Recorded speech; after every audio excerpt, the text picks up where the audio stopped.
Welcome back. Or welcome. If you're new here, welcome. If you're not new here, welcome back. I'm Spencer. This is Caitlin. We are EU Sports, and we are remote this week. We were just together last week, and we'll be together sometime soon. Sometime soon. I'll just be Sometime buying soon, a flight besties. to Denver. Back to good old Denver. We go back and forth from Arizona to Denver, and we are here to talk to you about NFL Week 5. It was a silly, crazy little week in the NFL, if I do say so myself. I literally, my notes for the week. Happened. Yeah, my notes for the week at the top say NFL Week 5, I did bad. I literally guessed so horribly all week. And maybe it wasn't even my guessing because like when you and I do like our picks, obviously we pick them very strategically, you know, like we use, you know, stats and insight and all sorts of stuff. But the NFL, as the NFL does, NFL'd very hard. And teams decided to upset teams everywhere. What I literally told Caitlin, I said, because we disagreed in the one game, I will put our little pick sheet from the past week down here. And we disagreed on one in like the last 5 like games of the the week. And I was like, okay, well, like I'm never just not going to choose the Cowboys because I love them. It worked in your favor. And Caitlin was talking about it. And I was like, listen, I just have a feeling that some like as soon as you hear a team is missing their like key, like multiple key players, you know the NFL is gonna NFL. It's gonna something's gonna happen. And for whatever reason, they're probably gonna pull out the win. And they did. So in like the last minute, nonetheless. I'm above Caitlin. So if you didn't know, because we literally just have only done this once so far, we are going to start doing on Fridays or Saturdays a little preview of the Sunday slate / usually talk about the Monday games as well.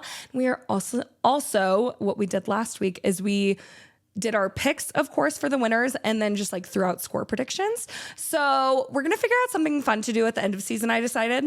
But right now, I think I have like 8.5 or Caitlin has 8.5. I think I have 10 points. I think that's what it was. So How did I get a half? Because you get a half point for each person that's closest to the spread. So if you're closest to what the spread was, or if I was closest to the spread. So if they won by 5 and you had them winning by 7 and I had them winning by 10, you're closest. Go me. Okay. Isn't that fun? So fun. So I love learning. Yes. We love learning. So I decided that would be like a fun thing to do with the spread. Because I was like, well, we picked. I was like, we guessed the numbers. I might as well figure out like how to do it. So I was like, okay. And I got the idea kind of because my mom was like, she had seen like our score predictions and she asked, and she was like, oh, you got like the spread correct. And I was like, that's what we'll do. Thanks, Kim. Genius.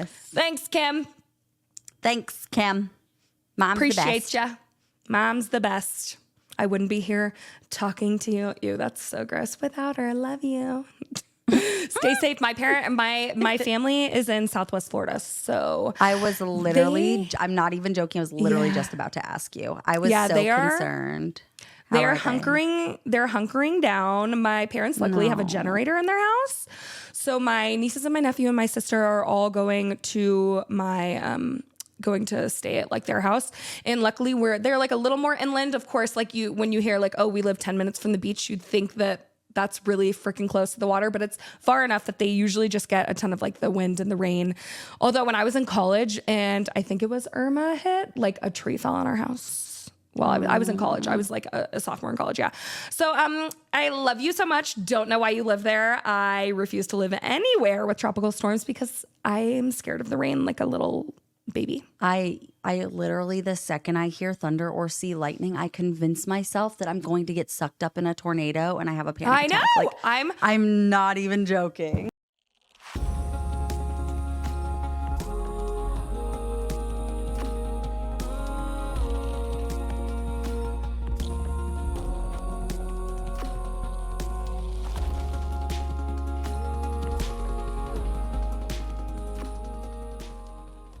I know like we have a lot of friends that are randomly over on the East Coast and get the aftermath. So stay safe. And I was literally evacuate, get the fuck out of there.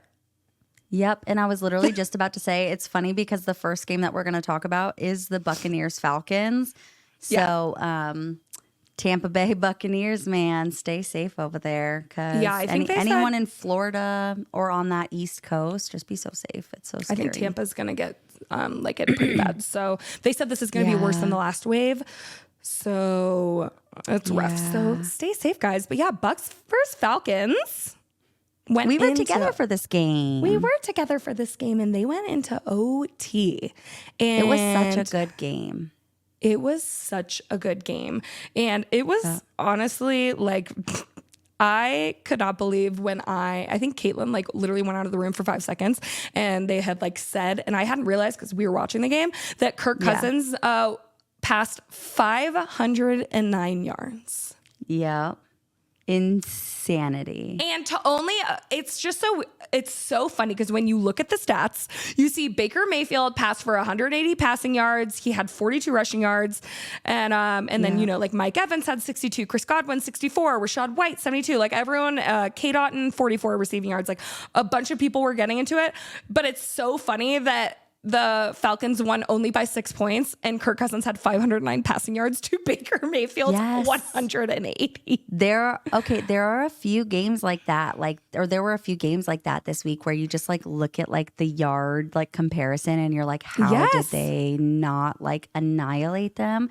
But I literally even put like just watching the game, at least like from the eye test, like I wouldn't really say like that the Buccaneers really even like lost for any reason besides the fact that the Falcons just scored first in overtime. I mean, like it was such an evenly matched game, like the entire time. Like there was give and take, they were going touchdown for touchdown at one point. Like there was never a really giant lead on anyone ever. Like it was always in reach, and it was just such a good, I love games like that. Obviously 30-36, you're seeing a ton of offense, but like I just feel like everyone played really well. Like Baker Mayfield being 19 for 24. Obviously, Kirk Cousins just 42 for 58. Just sat there and passed the whole game. He probably got a sore arm today, sore shoulder. Oh my goodness! And all he did was throw. And when you look at the defense, like Bucks defense had 4 sacks and 11 total QB hits. And Falcons had 1 sack and 1 QB hit. So literally, I still don't understand this game when you look at it on paper. The stats, It was much more intense like when we were watching it in person. But as we've said, it seems to be like the year of the kicker. Atlanta kicker Younghoe Koo hit a game-tying 52-yard field goal to send the game into overtime. Like, holy crap. I could not believe it. Who did I think you picked Falcons and I picked Bucks to win the game. Yeah. And it was crazy. It was such a good game. I think like, it's so funny because every week it's like Kirk Cousins either looks like he's 25 or he looks his age. I feel. And this week he so happened to he got it done. Like that's what great quarterbacks do. They always find a way. Yes. Looked so good. That's what I was going to say is both of these quarterbacks, I know that obviously the Buccaneers utilized the run game a little bit more. And obviously they have someone like Rashad White who is a really good receiving back. And so you could just, give him those short lateral passes and he'll literally eat them MFers up on the field. But overall, I just feel like both quarterbacks did like a really fantastic job. And Kirk Cousins throwing for 509 yards and completing 42 passes in a game at his age. Like that's incredible. I literally thought the game was over when he threw that pick on 4th and 15 with under 2 minutes to go. So like when you hear that, you're like, oh, well, he lost them a game. No. No. Both offenses were insane. I think, like we were saying, they traded touchdown for touchdown. They combined for 41 points in the first half, and neither side punted in the first 30 minutes. So wow, I didn't know that. That's crazy. I didn't know that either. It's like so funny. I don't pay attention to like stats as much when I'm like in the game. And then when I read them after, when we're like doing our notes for the show, I'm like, holy crap. Like it was, I literally have not stopped talking about Kirk Cousins passing for 509 yards in a single game. Yep. And on top of that, go Drake London, 154 receiving yards on 12 receptions. He is amazing. Darnell Mooney for 105 receiving yards. They were incredible. The offense was offensing. They were not offensive. I call it the 100-yard boys because they weren't both offensive, just all but over they were doing the damn thing. They were. It was impressive. Like over I said. it. I know. Yep. I didn't even have to. That game was just like the last like minutes was insane, but there wasn't anything. It was just like a little offensive, little blowout there. It was a good game. Yeah, like I said, it was just like a really good game. I don't think anything like it was a good Thursday really night stood out to me. Yeah, good Thursday night football game. I agree. I feel like we needed a good Thursday night football game. Yeah, I think feel the like only the thing last few have been weird. Is that the Bucks looked like so good to start out, and like they still look decent, of course, but you can definitely tell where they make game costing mistakes against the Broncos. What? So I feel like it's like year of the kicker and year of the injury. I'm pretty sure the Bucks are like super injured. I mean, who isn't? I feel like every single team right now, or at least 90% of the teams right now, are super injured. Everyone's O-lines, D-lines. Everyone's O-lines and D-lines backs are screwed. Yes, running backs, receivers are starting to go down. Yeah, so that's crazy. Y'all better be healthy. Stay healthy now. Get it together. Stay safe. Well, can we get it together? Can we talk about another old QB that may or may not have just gotten their coach fired? I think they did because they're fired. I think they yes did. I think they mayhaps perchance did. Mayhaps perchance did. The Jets fire, breaking news, because we're dropped recording this right everything after. to film. Yeah. Robert Saleh has been fired in a shocking move because the Jets have never fired a head coach in season. Yep, and this was his 4th season with them, and obviously his first with Aaron Rodgers, since Aaron Rodgers was injured all last season. And I don't think they were besties. No, and what I was going to say is I think what really bugs me about this is like, I'm like a really big like Aaron Rodgers fan as a quarterback. I think that he's obviously one of the best that we've seen do it, especially in these last few decades or these last couple decades. That's so funny. I'm like, he's been in this for decades. He really has. He's so old. He's old. Yes, but I think what really bugs me about this is like I feel like he kind of came into the season with like this holier than thou attitude. Aaron Rodgers did, and obviously we know he's a fantastic quarterback. Like I will never, ever, ever say that he's not, because he is. And, he had a couple incredible games at the beginning of the season, and he's played overall really well. But, like, I feel like his attitude has, like, gone down and down over the last few weeks. And, like, there's especially another player I have that's attitude has gone down. But, yeah. In this game, too? Like, no, sorry. But I was just saying, I feel like there's several people. Yes, and I just I think what bugs me about this is that what's his butt? Saleh, when he found out, because he's a more defensive minded coach and everything like that, whereas like Sean Payton's a more offensive minded coach, he's a more defensive minded coach, and obviously when you have a quarterback like Aaron Rodgers who knows the game inside and out on that offensive end, you want to be able to work with him really well, especially because Aaron Rodgers just, again, like I feel like he came into it not wanting that coach. Like I feel like he just like came into it with a bad attitude. And apparently Robert Saleh had sat in, like he had taken time out of like all of his head coaching duties every single day to like sit in on quarterback meetings and sit in on offensive coordinator meetings and like try so hard to like get into Aaron Rodgers' mind and to like be a part of this with him and to make it work with him and have a good relationship with him and understand him as a quarterback and his offense. Excuse me, my goodness. And I just feel like Aaron Rodgers, thank you. I just feel like Aaron Rodgers never gave him the same chance. Like I feel like the coach really, really tried and Aaron Rodgers didn't give him the same chance. And so I feel like it's kind of like unfair that he was scapegoated on that.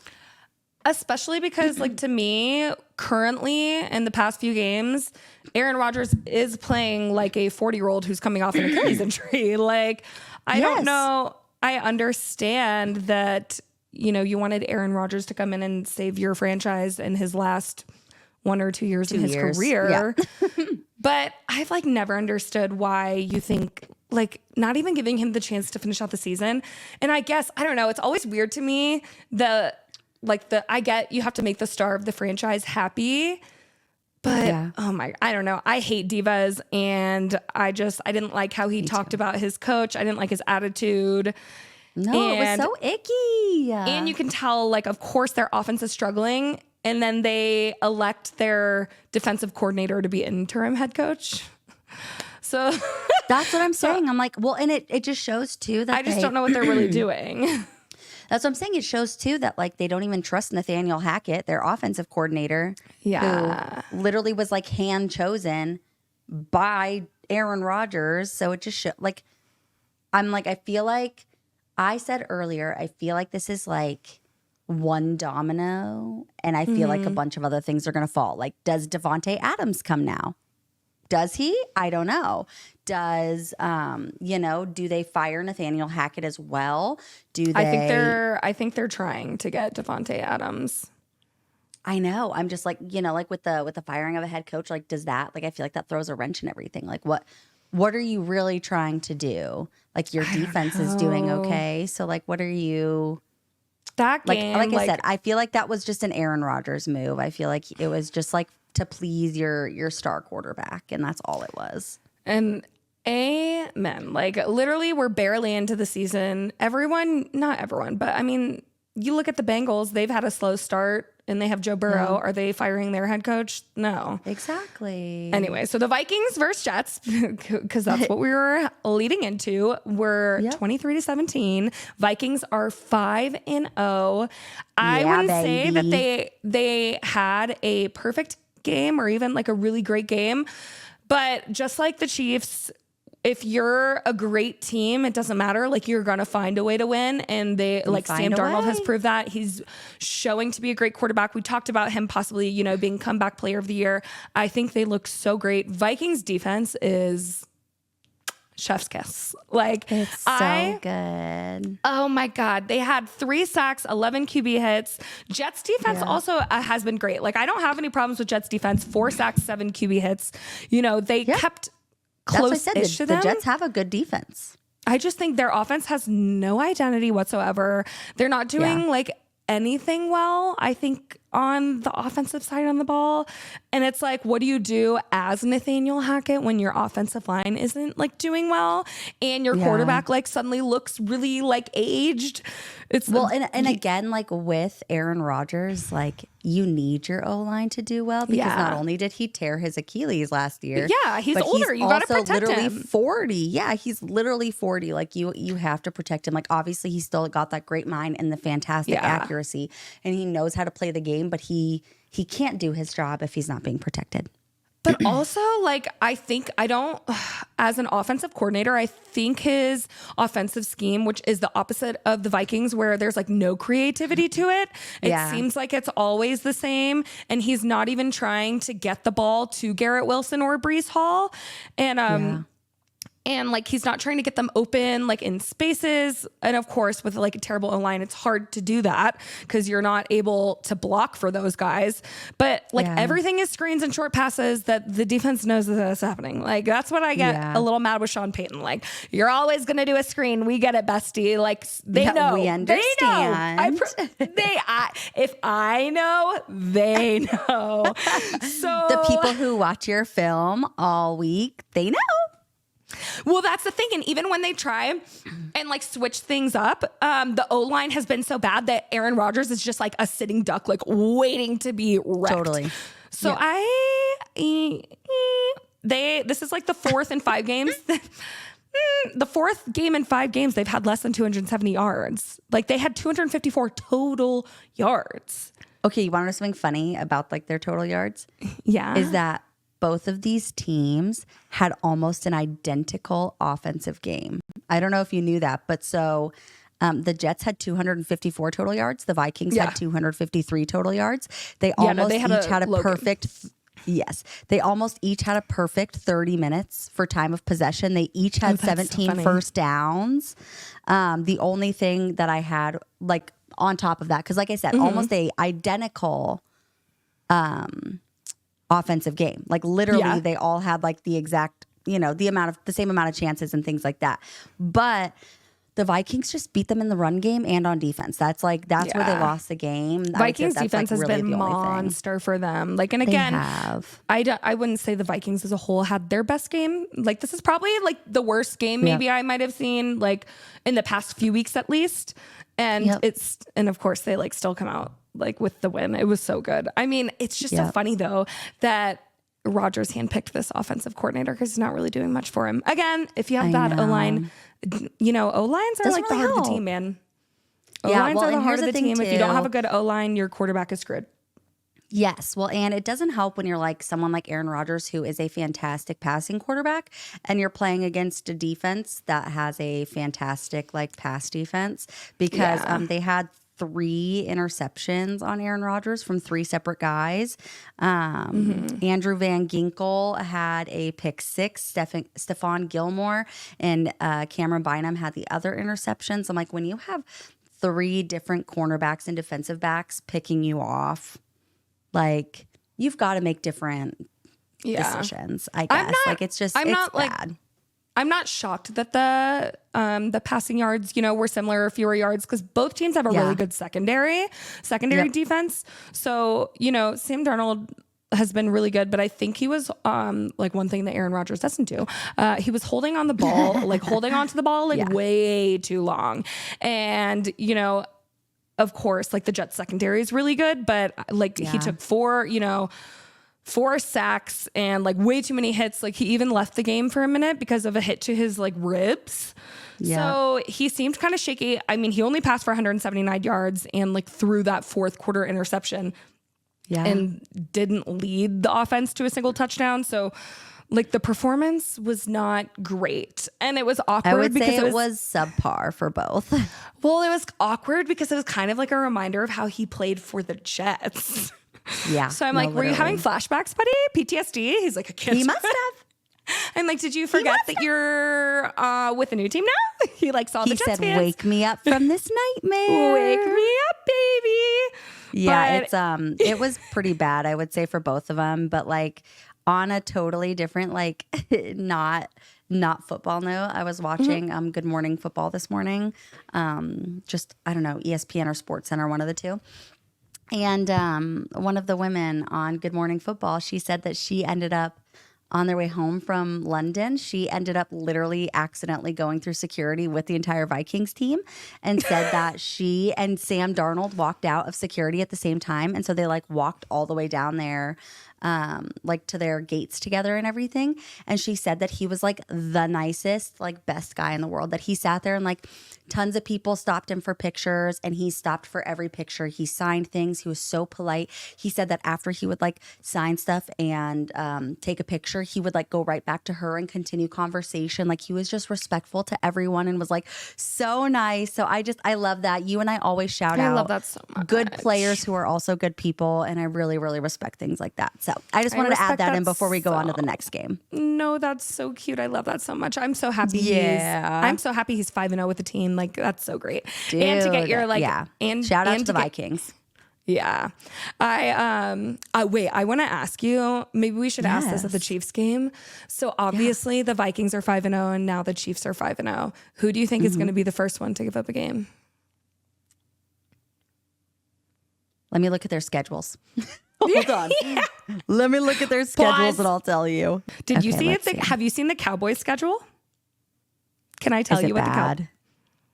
Ready? Yes. Okay. Lions on Sunday. 49ers. Falcons. Eagles. Texans. Commanders. Those are their next games. How did the Cowboys get the hardest, the worst schedule in the NFL? Like we play literally the Eagles and then the Commanders in a 2-week span. Let me go. The division rivals. Let me go get myself. Okay, so the Chiefs play the 49ers next. So go 49ers because they've been struggling. Well, they have, but I'm just saying that's a Super Bowl replay. Yeah. You know? And so I go 49ers. And then they play the Raiders. That'll probably be an easy win for them. Then they play the Buccaneers. Vikings have a bye week. When, this coming week? Yeah, so imagine if the Chiefs lose do the Chiefs have a bye week? I could be Come on, 49ers. Oh, the Chiefs and the Vikings have a bye week? Yeah. Do they? Oh, they sure do. Yeah, October. They both have a bye week. Okay, so the Vikings come back and play the Lions, and the Chiefs come back and play the 49ers. So I feel like those are both going to be good games. They are. What if they dropped a game in the same week? I don't know. I think their next game is like the Raiders, and you know how the NFL is and how the Broncos beat the Chiefs last year. I would love if the Raiders beat the Chiefs. That would be so good. I don't know. I'm loving the Vikings, but the Chiefs did look great last night. I just hate the Chiefs though, so I'm going to pick them to lose first. Me too. That would be that's my only hope, because if I have to watch another Chiefs win, I think I'll cry myself to sleep. And I know that Chiefs fans are loving hearing this right now. Like they know that we all hate it. They know that we all hate them. But I said that last night. I said words can't describe how much I hate the Kansas City Chiefs. And someone was like, I can. It's jealousy. Get a life. I was like, it's not that serious. I was just saying. God forbid we hate seeing a good team win 24/7. It's called competition. Look it up. It's like how everyone hated the Patriots. Literally, that's exactly what it is. It's the Patriots, but this decade. That's all it is. Chill. Like, I'm so sorry. But moving on to our division for I literally put Bronchi Boys and the loser Raiders. The Denver Broncos have won 3 in a row, baby. This time they're happy tears. This time they're happy. 34-18. Guys. What did Bo Nix do, Caitlin? Caitlin had a vision. Okay, listen to this. Because first of all, someone was mean to me about it, okay? But okay, I said for a quarterback like Bo Nix, who has had, in the first 4 weeks, had 1 singular passing touchdown. He himself had 2 rushing touchdowns, and we've had maybe a couple of other touchdowns. Broncos didn't really figure out how to score until Sunday.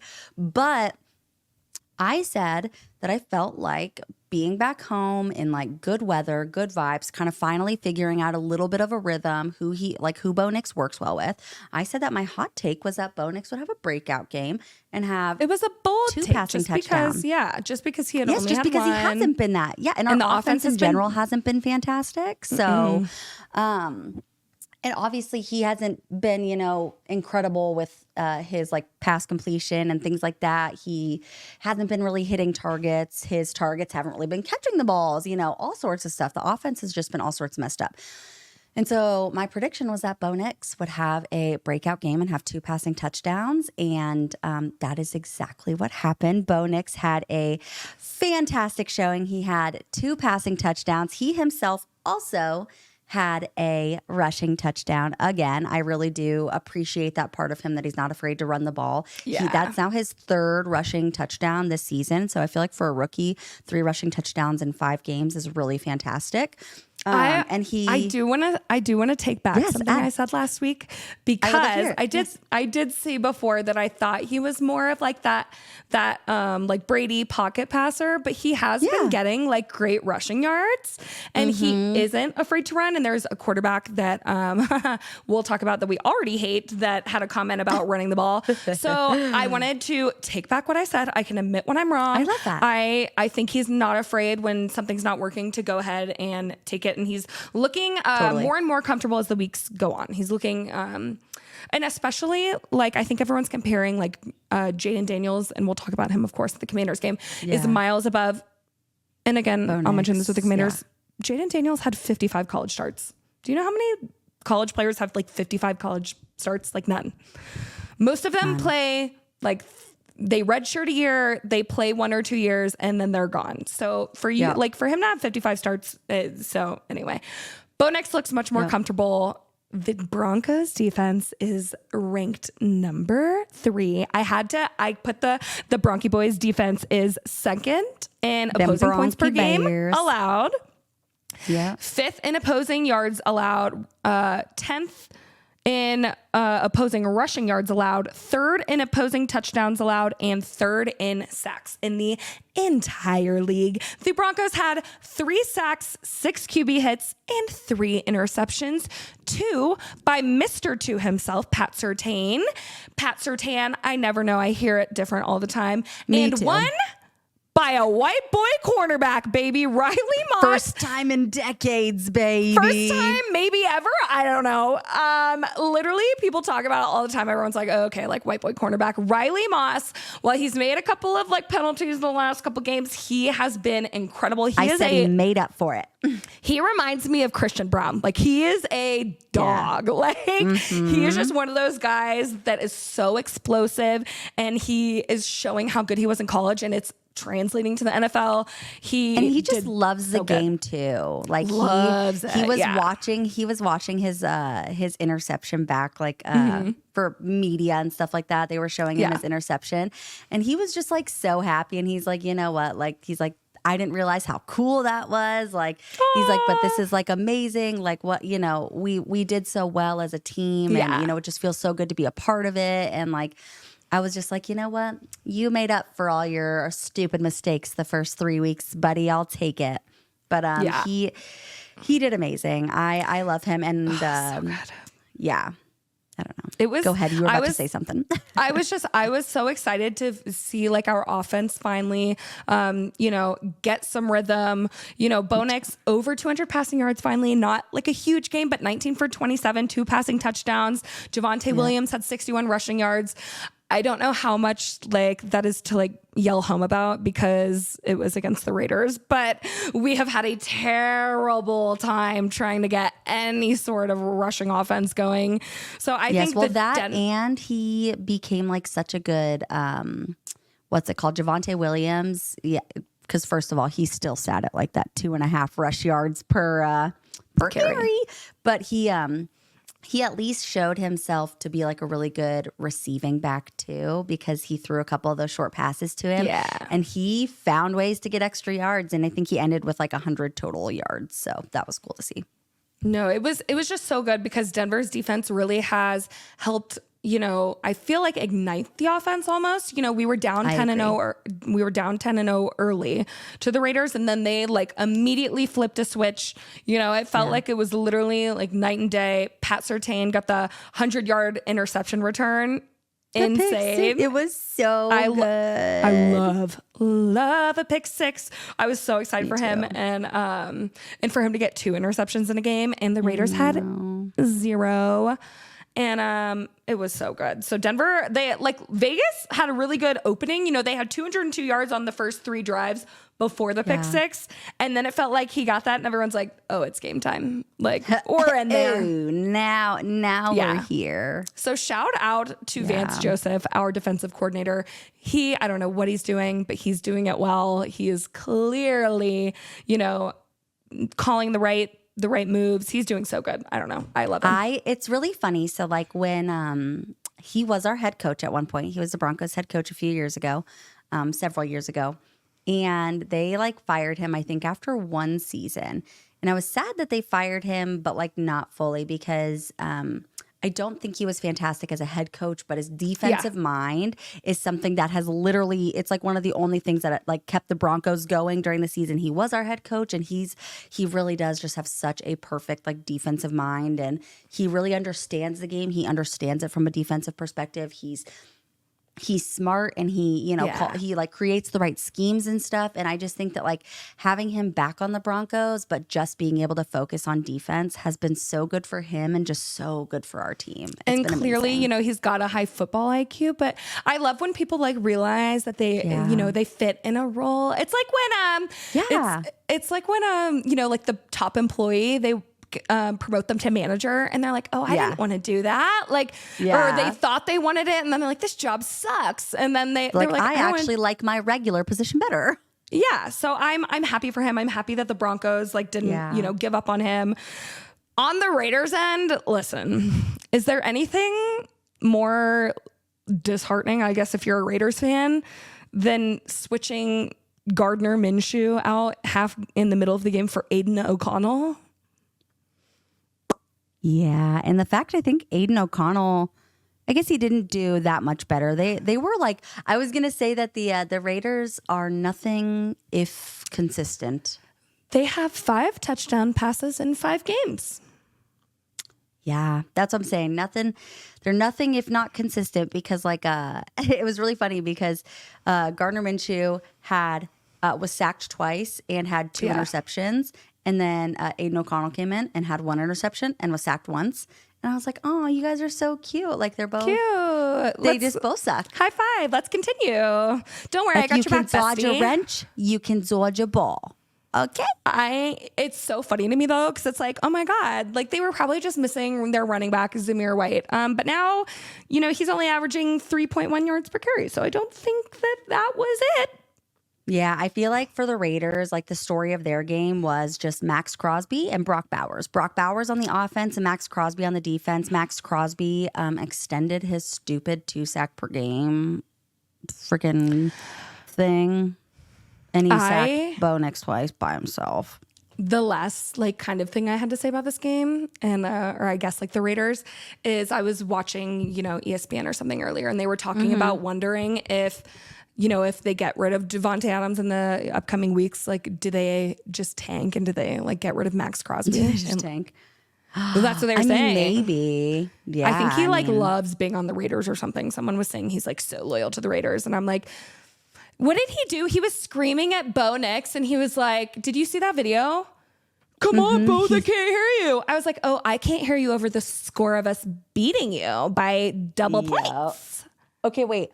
Okay, I think you and I, it's so funny because I am horrible, not at reading the room, but at context or whatever, understanding context. Yeah. And so when I saw that, I literally was like, Max, that's so nice. He's coaching up the rookie. The opposing rookie. Bo, they can't hear you, Bo. Speak up. I was that's so nice. No, I didn't know why he was doing it. I was like, do you know? I literally don't know why. No, I have no idea. Was he just trying to be an asshole? I think so. But I was like, what? I was like, are you just trying to be a menace? I'm like, you can't really do that when you're down that much.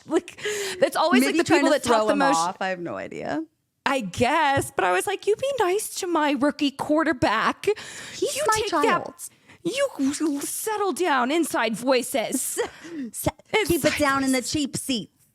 Cheap seats. But speaking of people yelling, I forgot before I wanted to mention how Bo and Sean Payton. I will say Sean Payton handled the media worse than Bo did because they had a little chat on the side, a little spirited communication of words. Yes, looked a little loud, frustrated. What did Sean Payton say? I don't think I saw what Sean Payton said. Okay, so they said, Bo, what were you guys talking about? He was like, I loved his answer. I told him I loved him, and he said he loved me back. Yep, I loved that answer. And then Sean Payton was like, I love this kid, but there's still some Ferris Bueller we got to get out of him. Yeah. And I was like, how did Bo have a better reaction than you did? Just say that we were just laughing. Hee hee. Yep, I know. And you know what? I want to make a comment about that because people were comparing videos of Bo Nix getting yelled at by Sean Payton. Yeah. And then Russell Wilson getting yelled at by Sean Payton. And some people were like, well, Russell Wilson just listened like a good boy or listened like he should have. But I'm like, the thing with Bo Nix is that I would so much rather have a quarterback who wants to fight back and not necessarily be an asshole or be, whatever, but someone that cares enough about the game and has enough passion in the game to be I need you to hear me too. I need you to hear my side of this. We need to figure this out together because I feel after their butting of heads and we both of them off. Kind of were yelling and stuff. Yes, we took off. And I feel like that's what you need. You need someone that has that passion, that fire, and that cares enough about the game to listen to you, but also give it back to you and be like, this is what I'm seeing on my end. This is what I need from you too. You know what I'm saying? Yeah. I feel like that's important. And I feel like I also that they have a good enough relationship to where they can do that on the field in the middle of a game and then still hug after the game and remember that they have like that really good coach QB relationship, because I feel like that works. Yeah. So I'm done with that game. Are you done with that game? yes, totally fine. Which one are we moving on to? The game I knew was going to happen. The Cowboys. My Cowboys. How about them boys? Yeah. How about them boys? How about this them was like the first time boys? they actually looked like this was the first time I didn't have to put crying. what? I ripped out my HDMI cord so I couldn't see you anymore, but you were still talking. It was scaring me. Scary. Oh, there you are. Cowboys beat the Steelers 20-17 in a nail biter. Okay, so I was able to watch most of the game on the plane, and then I missed, I think, a little bit of the second half, and then I was able to watch the full second half on my way home. And it was so intense. I thought the game was over, and I was going to literally cry and end my, jump somewhere, go play Red Rover in traffic. I don't know. And then it was 4th and goal, and Dak found Mr. Dacky. You found Tolbert. It was so good. I literally I was like, that did not happen, actually. That game was so ugly. Literally so ugly. Dak had a very sloppy game. He had 2 passing touchdowns, but he also had 2 interceptions. I wanted to go back. He did have 352 passing yards. We were talking about people that get sassy, and I don't like it. I immediately do not like you anymore the second I see you start acting like a diva. CeeDee Lamb went up, I guess, missed a throw from Dak and literally yelled at him. And of course they caught it and said, subpar throw, Dak, subpar. And is that what he said? I couldn't read his lips. Shut up. Subpar throw. CeeDee Lamb, you've yet to have a 100-yard receiving game. I don't want to hear it. Yeah, what do you mean, bestie? You also didn't show up to camp because you were waiting on money until much later. So you literally have been in the past my favorite receiver, and I'm starting to not like you anymore because leave Dak alone. He's been the only person helping this team win at all. Quite literally. Yeah, quite literally. And my other thing was I think Rico Dowdle might be in the wrong position. He did have 87 rushing yards, 46 in the previous game, 32 in the one before. So this was clearly his best rushing game. Yeah. But he still only averages like 3 yards per carry or 4 yards. Yeah. I literally but you know yelled. what? Go ahead. No, you go. No, yeah. Okay. I was literally just going to say, I thought it was amazing. Like when I saw him finally score for you guys, because obviously it was a very tough, like offensive first half and everything like that before the Cowboys really figured it out in the second half. But when I saw Rico Dowdle score, I was like, the Cowboys get a touchdown and it was Rico Dowdle. Like, this is like a good day for Cowboys fans. I texted Caitlin and I was like, 27-yard reception for a touchdown for Rico Dowdle. Receiver? Are we mayhaps perchance in the wrong position, bestie? And I was wrong. Sorry. He averages 4.3 yards per carry. So much better. He's a running back. Yeah, he's right behind Derrick Henry. So close, so close. I mean, when we were out of Brandon Cooks and he has been doing amazingly. You know, we're still out Deron Bland, still out Micah Parsons, Lawrence, and we're banged up. Very injured team, yeah. Very injured team. Tolbert got 87 receiving yards, Ferguson 70, Turpin 50, CeeDee Lamb was 62. That's why I'm saying you have 2 other people when you're wide receiver 1. Yeah. Yeah. Keep that shit talking to yourself. And I was loving. So Cowboys defense with 3 sacks and 8 QB hits when we're brutally bruised on the defensive end. I will say Cowboys are 31st in rushing yards. And I thought the Broncos had a bad rushing game, but no. Wait, can I tell you something about their rush game? Dallas had not had greater than a 10-yard run since the season finale last year. They literally have not had one all season until this game. Rico Dowdle, I think, had like a 13-yard run. So big day for them, really. Big day. They're 31st in rushing yards, but they are second in passing yards. The thing is, that's crazy. They're second in passing yards, but Dak just needs to take care of the ball a little bit better. You know, he threw 2 interceptions, lost a fumble and a sack. Fumble. Yeah. And 2 of those turnovers occurred with us in the red zone. So he now has 4 interceptions through 5 games. So it's just like affecting us when we're in the red zone and when we're on like 3rd and 4th down when you're making sloppy mistakes. So we wouldn't, I feel like, have been as close because Brandon Aubrey did have a field goal blocked. So it was rough. It was a homecoming for head coach Mike McCarthy. I will say one of the most absurd things, I don't know who called this play. We were 3rd and 8, 3rd and 3rd, something stupid, something 3rd and long, like really long. And they decided to run the ball. The Broncos did that too.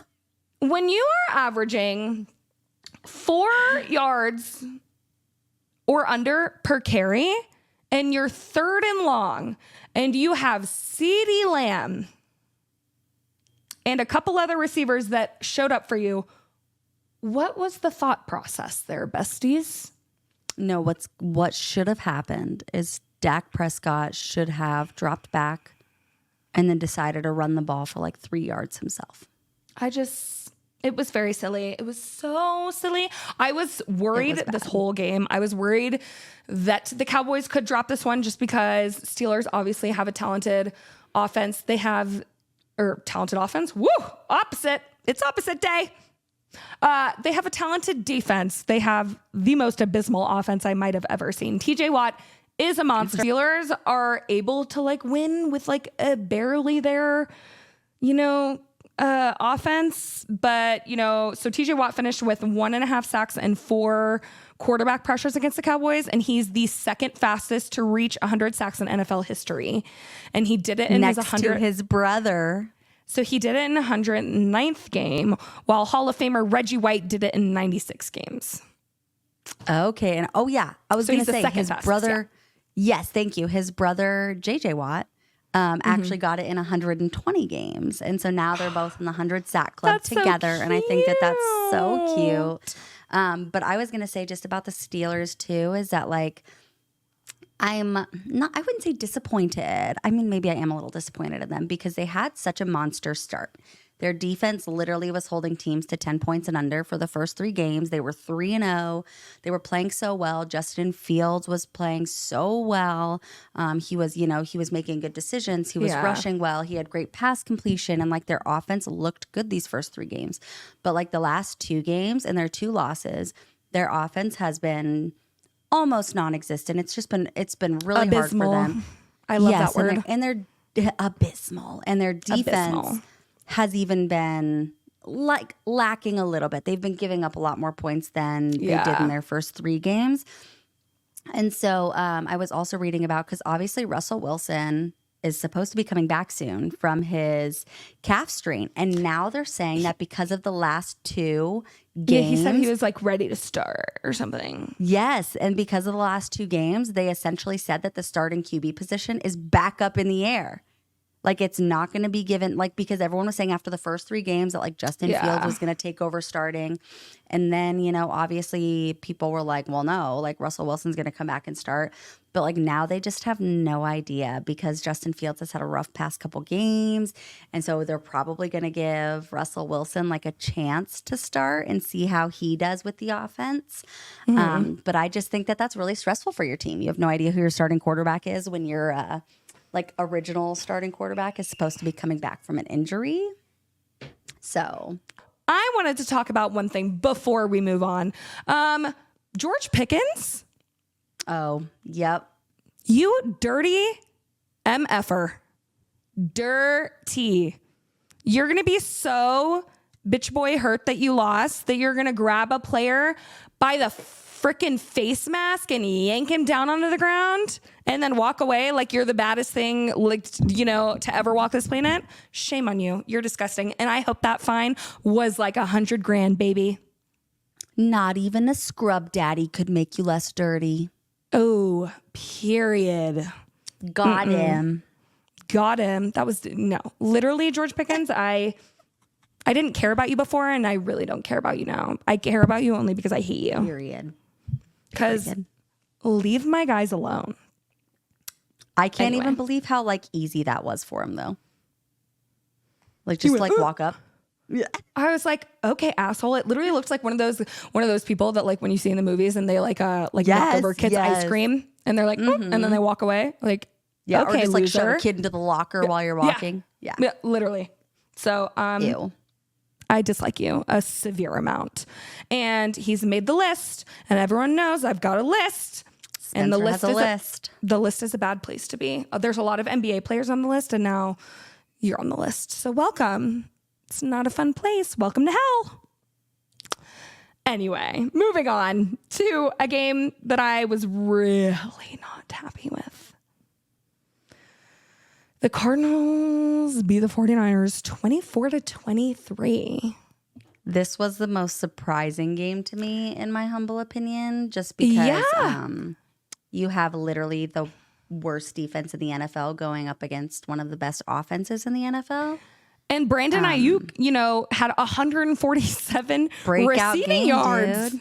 Yeah, he had a monster game. And George Kittle and Jordan Mason were also there with, you know, I was going to say Jordan Mason had 89 yards. I bet that he was going to have 94 rush yards. Oh, no, it was 80. It didn't end up being 89. You're right. It was one away. I bet for him to get 90 plus yards, and he had 91 at one point, and then he lost 2 yards on a rush. And so it ended at 89, and I wanted to gouge my eyeballs out with a frickin' spoon. It's fine. It's so weird because, like, there was a game, a couple weeks ago, I forgot who they played, where Cardinals, it was like 40 to something. So it's like their offense clearly can be kind of lethal when they have it going. You know, Kyler Murray didn't have like even his best game, you know, but he does present like a really good dual threat. You know, he's been a really good quarterback when you need him to rush, a really good quarterback when you need him to pass. He had 195 passing yards and 83 rushing yards. That is, again, he's a fantastic rushing quarterback, and he had a rushing touchdown as well in there. So he's a really good decision maker. Like, he's one of those guys that's like not going to sit in the pocket and like hope that someone gets open. Like, he's someone that can like sit in the pocket and be like, okay, my guys aren't open. This play's not working. I'm just gonna take it myself. And he's one of those guys that can do that and like actually get yards with it. Not, you know, like not just get like 1 yard and run off to the side or whatever. Like, he's a guy that will take the ball and he'll get you, you know, 5+ yards on every rush. He's really that good as a rushing quarterback. It's really cool to see. Yeah, I think there'll be like an interesting watch with the NFC West. It's just because it's like some weeks you're like, oh, the Cardinals suck, and then some weeks you're like, how did they blow that team out? It's really up and down right now. So maybe they're just missing a few things and need to put it all together. The 49ers obviously still have so many injuries, and I know it's still early in the season, but I'm really worried it might like ruin their season. You know, Christian McCaffrey has already missed, you know, first five games. You know, George Kittle and Deebo Samuel have each missed a game apiece, and then Fred Warner missed the second half of the Patriots game. He played on Sunday, and now they may be without their kicker Jake Moody moving forward. So they're now 2-3, and they have the division rival Seahawks on the road, which, you know, the Broncos play them on the road. It's a tough team. The 49ers are 2-3. Yeah. I don't know how I didn't realize that. That's crazy. I can't think because they've been so close, but remember like the Vikings embarrass them. Yeah. So they have, and then they have the Seahawks, then the Chiefs, and then the Cowboys up next. So like, it's like the Cowboys. They don't have a good, easy stretch by any means. So I think if they don't get something or plugs, I don't know, it's going to get out of control. They definitely need to figure something else out for them. And I feel like Brock Purdy is like starting to like feel the weight of missing a lot of offensive pieces too. I mean, like he's making crazy choices. He only threw for like almost 50% completion, or like almost like a 50% pass completion. He had 2 interceptions, and one of those interceptions was to lose the game. Like it was literally right at the end of the game when womp. It is a womp womp because I kind of like the 49ers. I do too. I like the 49ers a lot. They have like a lot of my favorite offensive pieces to watch. I really love George Kittle. I enjoy Brock Purdy and everything like that. And I just think that they're like such a good team, and I feel like just such an overall talented team. So it's really weird. Like I said, hearing them be 2-3 is crazy to me. Yeah. They're playing the Seahawks on the road, who are going to be coming back home pissed because, or unless it might have already been at home, but they played the Giants and they lost 29-20. Another game Caitlin and I were not expecting at all. Geno Smith had 284 passing yards and 72 rushing yards. It sounds like a great game, but their defense, 3 sacks, 5 QB hits. I literally don't even know. Darius Slayton had 122 receiving yards on the Giants, and Tyrone Tracy Jr. had 129 rushing yards. Yeah, they absolutely stomped on them. And what I was going to say is that I think that the Giants won. Oh, it was at home, so they lost at home. Sorry. Yeah, pretty bad. But I feel like the Giants won because Daniel Jones cut his beard. I think that was like the game changer. I think it really changed. I just think he sucks anyway. But that's so valid. But I think that cutting the beard really gave them that win. I think that was it. The spark they needed. For sure. Yeah. I definitely think that was good. This was like a major breakout game for Tyrone Tracy. So it really was. Yes. 129 yards on 18 carries. In his first 4 NFL games, he had only rushed for 29 yards on 12 carries. So wow, that's huge for him. Then. Listen, next man up. Looked good too. They had Malik Neighbors out, and you have to have someone generate some offense. And he especially against a Seahawks who supposedly have a top defense, pretty dang good. So he stepped in because of Devin Singletary being out. Again, everyone's injured. We don't even have to say it, I guess, but they had a 2-1 edge in time of possession entering the fourth quarter and converted 7 third downs against a Seattle defense that has been a top 5 unit on third downs. Well, yeah, that's what I was going to say is the Seahawks defense has been like monster in like the red zone and on third downs and everything like that. Like they've been huge at stopping conversions on both of those. So the fact that this Giants team that no one has been like super impressed with or thrilled with or anything this season, the fact that they were able to kind of push through that Seahawks defense is crazy. And I mean, good for them because I mean, that's like I said, the NFL is going to NFL. That is exactly what happened. Yeah, that's exactly what happened. Seattle's offense didn't get a touchdown until there was 2 minutes left in the game. So. Oh, wow. That's their first 8 drives. Special. They only had 2 field goals on their first 8 drives. So love that. Geno Smith has exactly 1 touchdown pass in each game this year. So I think when their defense isn't playing well, that their offense isn't good enough to win the game. Does that make sense? No, I totally agree. That's what I was going to say is that like it would be like for the Broncos if like the defense wasn't playing well, the offense is not enough to like launch them into that win. You know what I'm saying? Like I'm with you. I didn't have too much on that game other than just Seahawks. It'll be interesting to see them playing the 49ers, at home this week. Yes. Moving on to a team, unfortunately for me as a Cowboys fan, but fortunate for me as a football fan who loves young quarterbacks. Sorry, don't kill me. Don't excommunicate me, Cowboys fans. The Commanders defense, too. They sacked Watson 7 times. Yay! That's what we asked for. As you should. And I have some exciting notes, Caitlin.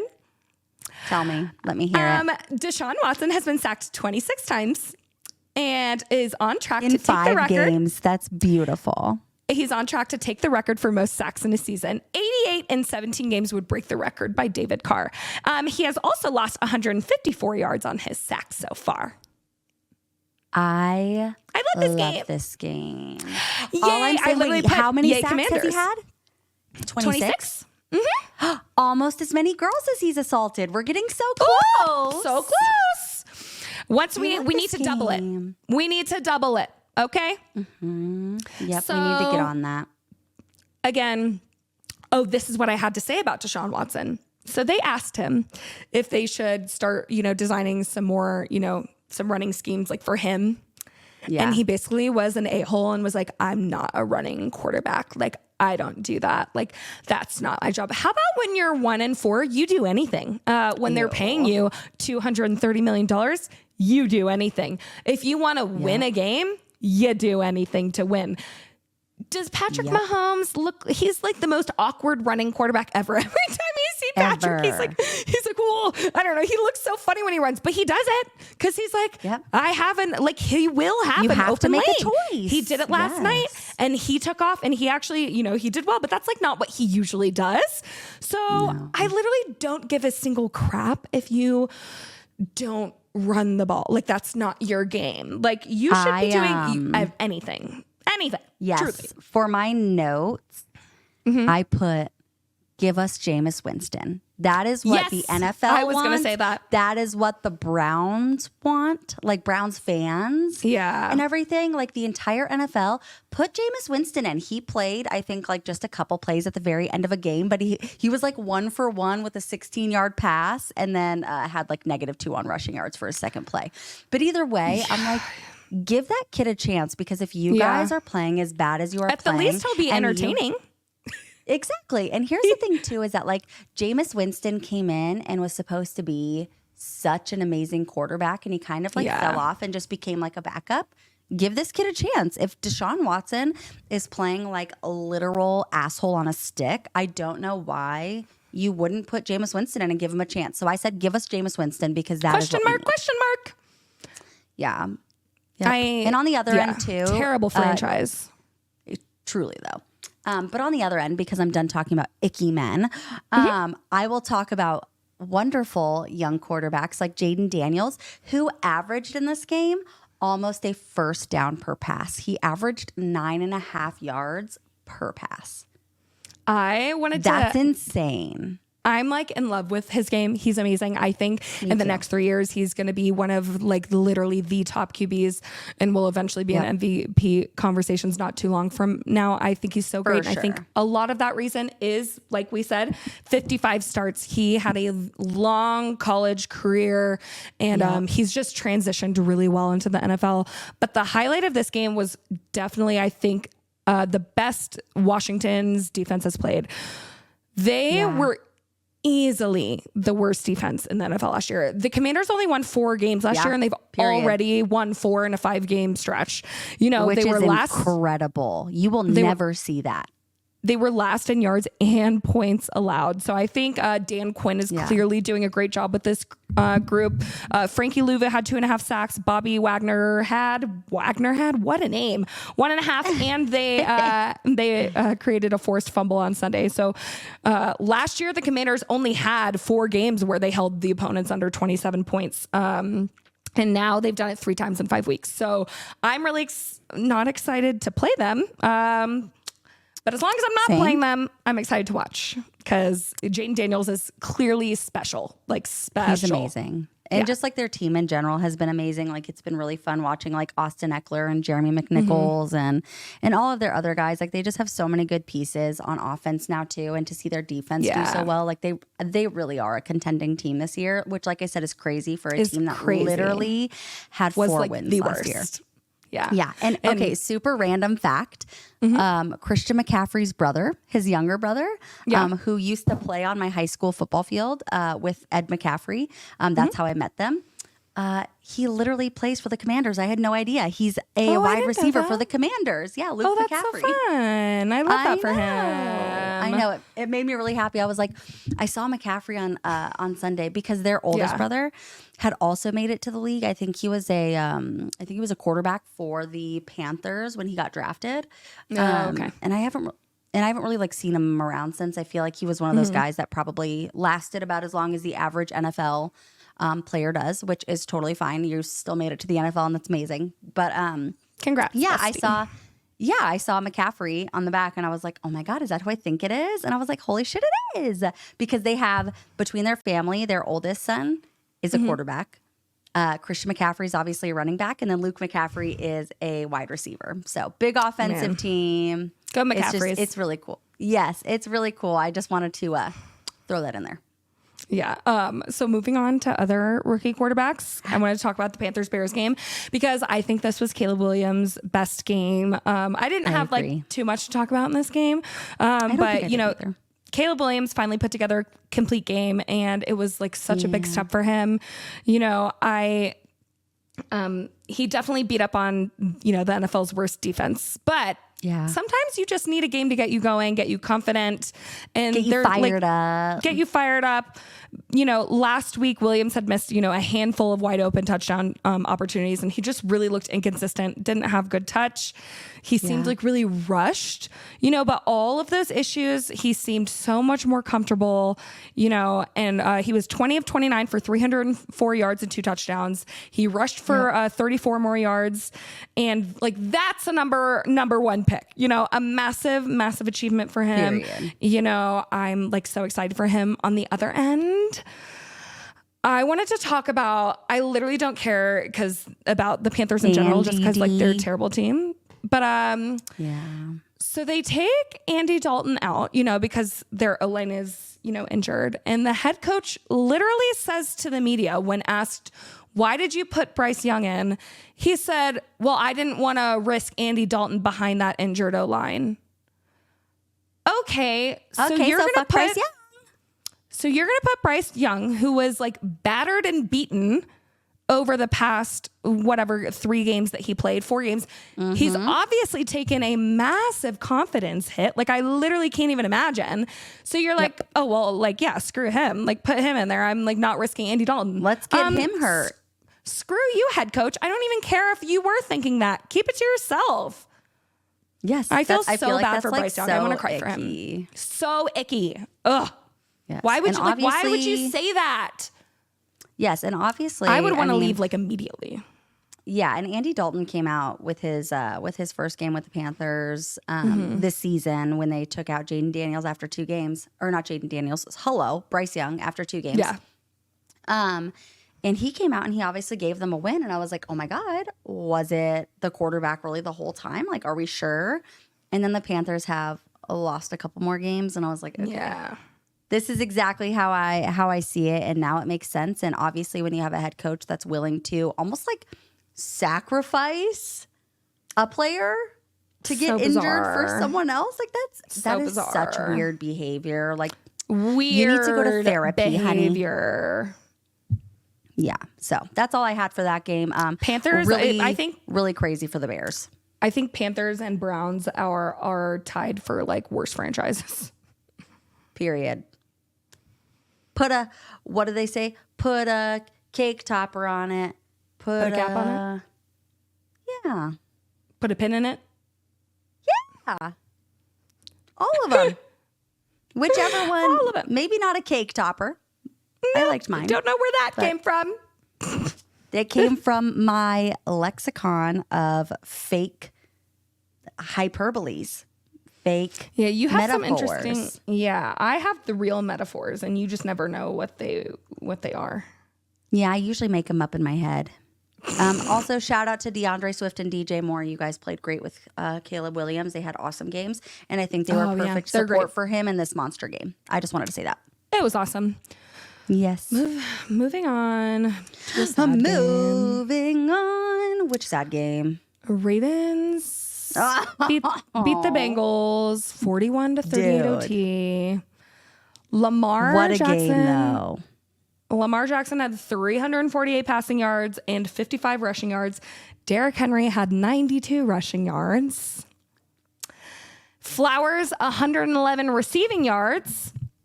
Burrow baby had 392 passing yards and 5 passing touchdowns.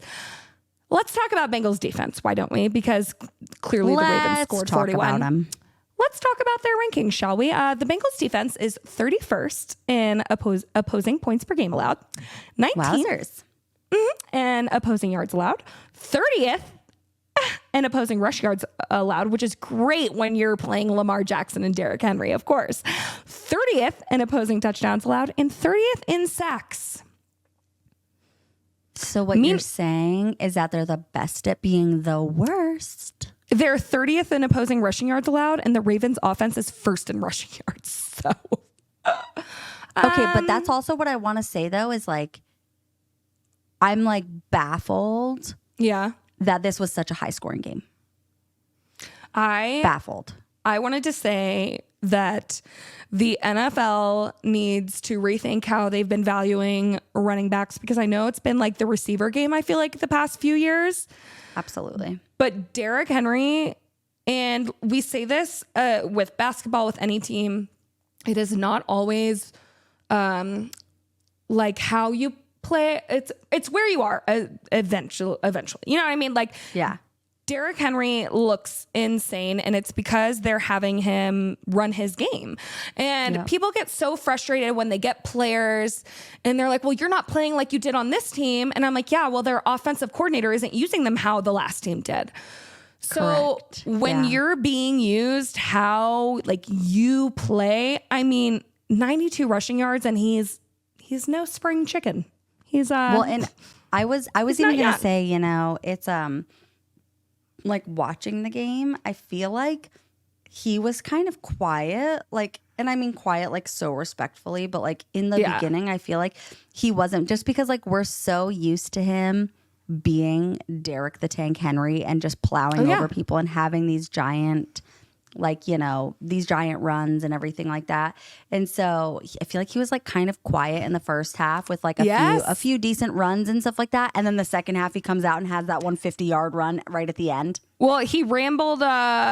He had 51 yards in overtime. Yeah, that's what I was saying. Yeah, the 50. It was in one run too. That was when he had that monster run that put him into field goal range. I think the thing that upsets me is like if it were like Tyreek Hill or like anyone, I feel like because he's a running back, he's not getting. I mean, everyone's talking about how amazing he is, but I mean, he could be like an MVP campaign candidate. Like if he were a different position, I feel like, you know what I'm saying? Like, he's incredible. He has literally, he's so good. So good. And then the Bengals. But like they did so good. What does Joe like literally game. What does Joe Burrow do? If your defense can't do anything, it doesn't matter if you have 5 passing touchdowns. If your defense can't get a stop, you get to overtime and then you all collapse. I don't know. I think Joe Burrow deserves better. I can't believe the Bengals have let this become their defense for, again, an MVP caliber quarterback and a Super Bowl caliber quarterback coming off an injury. But he literally threw 5 passing touchdowns. Like, dude. That's what I was going to say. This game was so crazy with just like the passing in general. Obviously, you have guys like Derrick Henry and everything like that. But I just thought that it was crazy. There were 9 total passing touchdowns in this game, 4 on the Ravens side and 5 on the Bengals. If your defense was even marginally better, they win that game they don't go into overtime. They just win, you know? Yeah. So I didn't have like too much to say other than Derrick Henry's amazing. Joe Burrow's good and his team is letting him down. And that's that. Well, we have to talk about the way that the game ended. Because the Bengals were literally seconds away from winning the game and kicking a field goal. And unfortunately, their rookie holder, who's also their punter, he was just holding the ball at the time, or he was their holder. Dropped the ball, literally. I put literally / figuratively because he dropped the ball. Yes, Ryan Ricow was sitting there ready to go, and ball was snapped. Kicker starts coming, and he catches the ball sideways and tries to put it back up and could still barely get his hand out of the way before the kick. And so the ball was just set up a little funky, and their kicker, Evan McPherson, ended up kicking it super far left, and they missed the field goal, and that led to the Ravens having that really big run and then getting in field goal range and winning with a field goal. So that was a very huge game that the Bengals really needed. Scoring 38 points against, the Ravens and being in overtime with them and being literally a kick away from winning. That's a really painful way to lose the game. So I do not think that he will be making that mistake again. It happened. It literally happens to all holders at some point. And he's a rookie, so get it out of the way and then make your way back because that sucks. I know. That's why I was like, they were saying that, now the Bengals coach is in the hot seat. And while I think they have a lot of problems, they barely lost that game. And again, it was like a stupid mistake. And they've lost all their other losses. Yeah. All of their other losses have literally been by less than 6 points. Yeah. Yeah. They're so close. It's like when I said that the Wizards were worse than the Pistons because the Pistons barely lost each time. Yeah. On to stupid decisions though. Bills versus Texans. Oh God. So Bills versus Texans, was only decided by, a field goal, 3 points. CJ Stroud is incredible. Again, another quarterback that's going to be one of the best, I think. 331 passing yards. The Texans are first in passing yards, which I didn't know. So Cowboys are second and Texans are first. And, I will say their receiver, Nico Collins, is also incredible.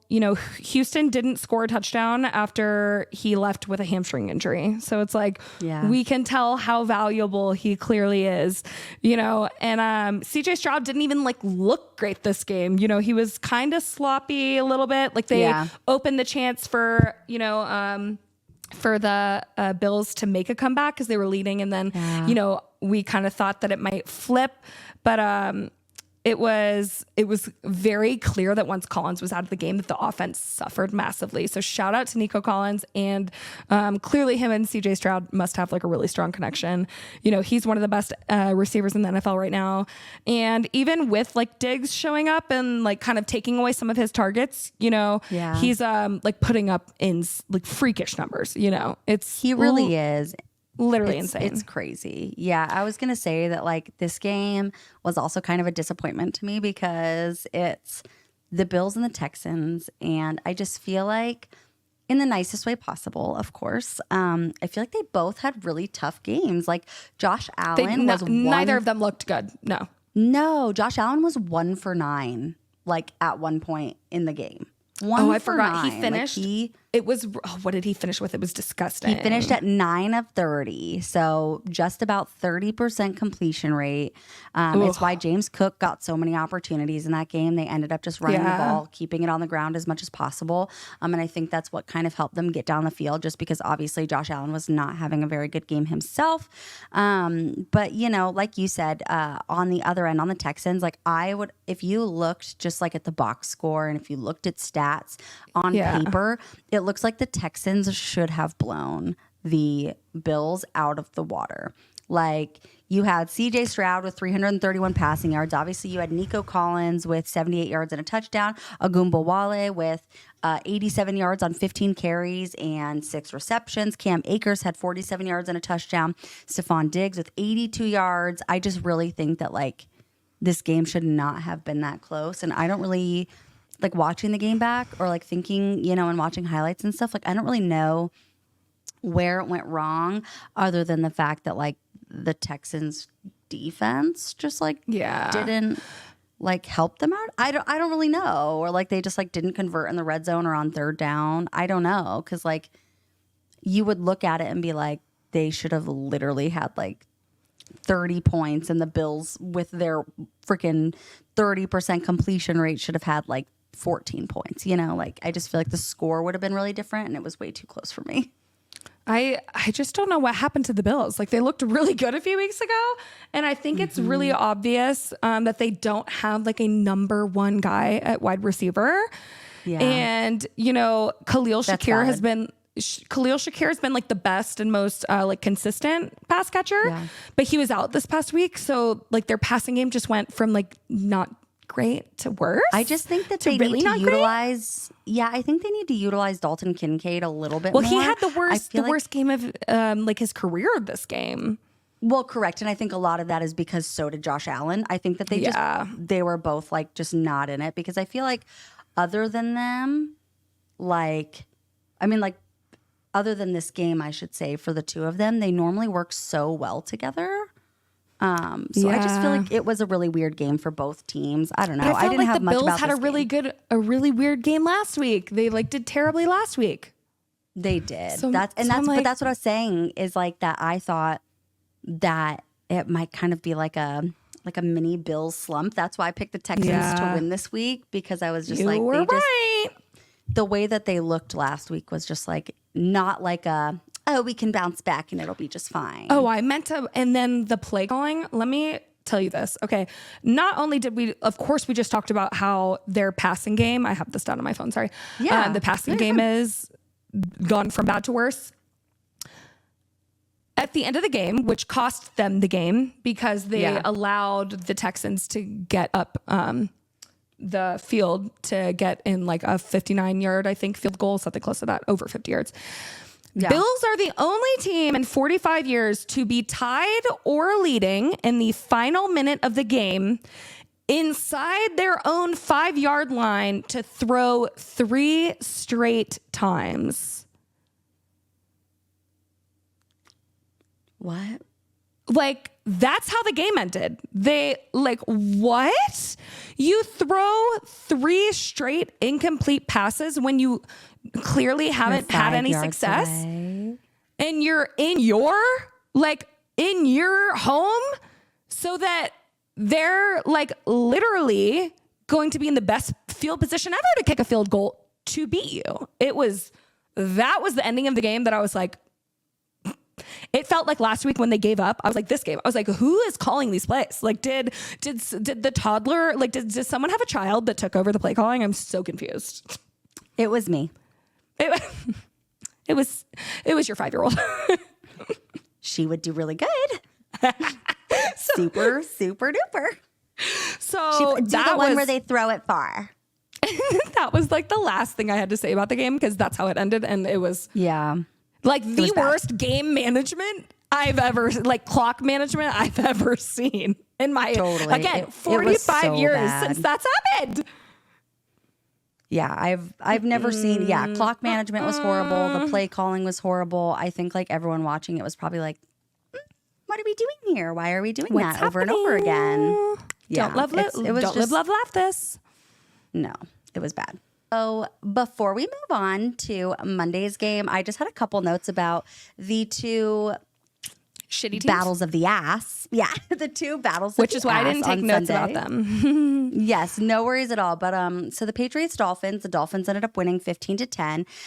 Patriots really had a chance to pull it out. They literally had the ball with a minute left and could have scored, and they ended up turning it over. And they literally, neither team in this game, truly the battle of the ass, neither team could convert on third downs. Miami was 2 for 11. Patriots were 4 for 13. Yeah, I know. My ears, my eyes. It hurts, I know. Huntley finally had a decent game, though, and which I thought was crazy because he's been playing so bad. But he was 18 for 31, and he only threw 1 interception this game. Odell Beckham Jr. was back and had 2 targets and did not catch the ball a singular time. So that was fun. Brissett was 18 for 34. That was fun. That was so exciting. Go OBJ. I need some more like fancy, one-handed catches in the end zone. Like that's what I prefer, but whatever. I guess you're not going to catch the ball. I think something that cracked me up is, I guess, like 2 weeks ago, their head coach was like, Jacoby Brissett is our starter. Like, he's our guy, like fully backing him. And then I guess this past week or like, they were like, we're evaluating everyone week 2. Do you think they're going to put Drake May in or something? I don't know. Should we get 4 rookie QBs going? Let's go. That'll be fun. Let's see what happens. I mean, what else do you have to lose? Truly, though. That's all I really had about that game. They were really bad. I just couldn't handle the embarrassment of being a quarterback and being benched. Like, because I'm so Especially bad. on the worst team. Yeah. Yeah, pretty bad. But on the other end of ass, the Jags versus Colts game, the Jags finally got their first win and actually extended that streak of the Colts losing to them in Jacksonville. So they extended that streak, which you were right. You were like, it's hard to pick against these people that have these kinds of streaks, and you were 1,000% correct on that. But Joe Flacco himself had a really good game. It was actually a really high scoring game, which I did not expect. It was 37-34.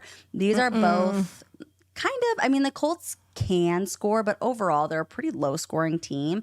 And obviously the Jags have been awful. I said Trevor Lawrence heard us talking shit because he had a fantastic game. He had a fantastic game. Like, he must have literally watched U Sports the past few weeks and heard You're us welcome. making fun We lit of a him. fire up under him. Literally, I was like, okay, Easter Island. Thank us later. And he was like, you know, he heard me call him the Easter Island rock guy. And he was like, not in my house. And Not me. Not me. No way, no how.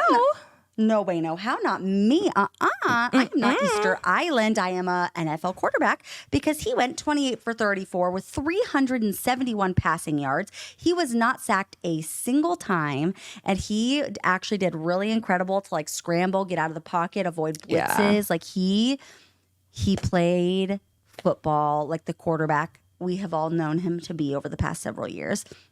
Played way better. He had 2 passing touchdowns. Tank Bigsby and Brian Thomas Jr. were his like big right-hand men. They each had over 120 yards apiece. So just a really big game for the Jags overall. Surprise, surprise. That's all I had to say about it, was that Trevor Lawrence learned how to play football last week and won them a game. So He remembered that he was an NFL quarterback making millions and millions and millions. literally, yeah. So on to Monday. I hate this game. That's all I'm gonna Saints did me so dirty. I'm so Because mad. I trusted you. You know, this I always put my reminds belief in you. This always reminds me of that scene in Avatar. I trusted you. trusted That's you. exactly how I felt. I bet on you to I'm win. so mad. In my You mind, I did? didn't. No, I didn't. I was like, I wasn't that dumb, okay? I was just, I was hoping. And then, of course, just when you think that, you know, this is the chance, considering they have no one, Patrick Mahomes, you know, has 331 passing yards, and Kareem Hunt, the backup woman abuser, that gets his second chance as the NFL cast was on the TV, was so excited for him as they had the woman announcing how he was suspended for abuse of women. And he's just so excited he's back. didn't we all literally watch the video of him dragging that woman around? I'm sorry, but like when I see that shit, like I can't look at you the same again. I don't really care. I can't trust the broadcast for letting the woman talk about how he was suspended due to abusing a woman. And now he's back with the Chiefs and he's just so excited he gets a second chance. You should be in jail. And I've been And why annoyed did about the 100. Chiefs keep like using all of these criminals? Rashi Rice. I don't know. Tyreek Hill, they got rid of him at least. Thank God. So 117 yards, which is annoying. I literally, Juju Smith-Schuster randomly had 130 receiving yards. Didn't know he had that in him anymore. I was gonna say he used to be like one of my favorites, and then he kind of like fell off. So He was my really favorite glad when to he first see got him in the have that game. league. Yeah. I was not, only because I'm like, why are you with the Chiefs? And then New Orleans, like literally just, I pardon my French, but shit the bed. Because what was that? What was this performance? They're another team that I'm so disappointed in. I feel like They started off insane. yes, they started off like absolute monsters, like on both ends of the field. Like obviously offensively they were insane. And then defensively they were holding teams to, you know, pretty low scoring games as well. And I just feel like they've like completely lost that. In like the last 3 games, they just like defensively have been so average. And then offensively, they just have not been able to get anything going again. And I don't know where that comes from. I don't know what's happening, because like the Chiefs defense is good, but like the Saints literally scored like 90 something points in the first freaking 2 games. Like, why can you not score on the Chiefs? I literally don't know. And Alvin Kamara, 26 yards on 11 carries. He had a rough game. Like, it's like, I don't even know I didn't even have much to say. Saints looked bad. And the Chiefs looked like they had their best game of the season so far. Of course they did. Of course. I'm so tired of them winning. I tweeted last night. And I was like, when will it end? I want it to end so badly. Literally. But I literally tweeted last night and I was like, do I hate being an asshole? Yes, I do. But like, do I just wish that somebody could beat the fucking Chiefs? Yes, I do. If literally anyone could just go in and give them a loss. Literally serve it on a silver platter. Like, here you go. Here's an L. Like, I need it to happen ASAP, please. Like, the only reason I am a hater, I understand. Well, besides the fact that I'm a Broncos fan, so obviously I'm just like the winning. Well, yes, I was gonna say obviously I'm a Broncos fan, so like it's just been bred in my mind to not like you. But I'm so tired of you winning. I understand that it's because you're a good team. I understand that I'm jealous. Do I wish my Broncos would have won 2 Super Bowls back to back? Well, they did one time in the 90s, in 98, 99, baby. But do I wish that they would have done it the last 2 years? Yes, I sure do. Do I wish that my Broncos could stop running into the freaking best teams in the league? Like, stop having them be in the AFC. Why do my Broncos have to fight the freaking Patriots for a decade and then now fight the freaking Chiefs for a decade? Why do I get that? Okay, I've sad. Had enough. Let my Broncos win. I've had enough of the Chiefs, and I'm so happy they have a bye week, so I don't have to watch them win a game by a toe or a penalty or something stupid. Period. I'm over it. That's all I even had to say about the game because I was so frustrated. I literally turned it off in the fourth quarter. I mean, they looked great. Whatever. They're the best team in the league. Go Vikings. Go Vikings. Go Vikings. Go beat those Chiefs. Okay. Well, anyway, we were so excited to. I'll hopefully get this out tonight, but I work late tonight, so it all depends on how long it's going to take me to edit this before I have to leave to go do work because I have to leave. But I'm going to try to make it happen. Hopefully, it's going to be so good. Yay. You're going to crush it. It's going to be a beautiful day in the neighborhood. And if you're new here, thanks so much for joining us. If you're still here, that's amazing, incredible of you. And please subscribe, please like and comment and subscribe. We try to respond to almost all of the comments as long as they're normal. And no feet comments, please. You can't even see our feetsies today. Or hands. Hee hee. So so I don't even know what else to talk about. We'll see you soon for a week 6 preview. Yep, all of our social medias are below. Like, comment, everything's subscribe, linked. Merch. Yep. All of the above. Join us and come have fun with us. We love to talk sports. We talk basketball and football with the NBA season coming around. We're actually going to be doing for you. We are. We're going to be doing our NFL weekly recaps. We'll be doing NBA weekly recaps. We're still going to be trying to do our Sunday slate previews for NFL and everything. So if you follow us on socials, Spencer also likes hockey. I like baseball and hockey. Baseball playoffs are coming up too. So make sure to follow us on all of those things as well and chat with us. We love new friends. We love talking sports with you guys. We are so happy you're here and we're so happy to be here. So thanks for joining us. Thank you guys. We love you and we miss you and we'll see you soon.